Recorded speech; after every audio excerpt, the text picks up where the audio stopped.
Rasa takut perut ni rasa macam ada something ni kena tanya Abang Bat ni. Abang Bat, kenapa setiap kali kalau saya nak cakap depan orang kan, saya rasa perut saya macam kena tumbuk dengan tangan gaib.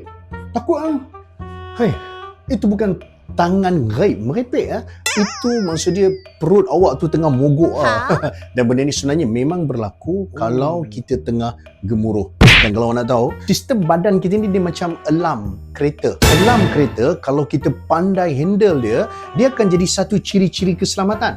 Dia membantu. Tapi kalau kita tak pandai untuk handle alarm kereta ni, orang pun akan lari. Betul tak? Jadi macam mana nak matikan alarm tu, Mbak? Senang.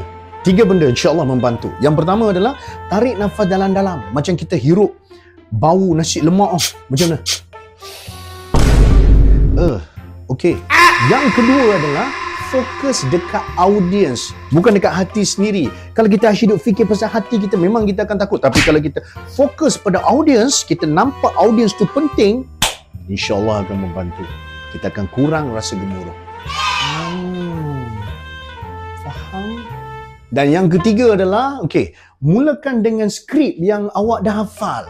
Jangan naik atas pentas waktu tu barulah kita macam apa yang idea yang ada atas pentas waktu tu lah yang aku akan buat. No. Make sure ready awal-awal dan itu akan membantu. Faham. Terima kasih Ahmad.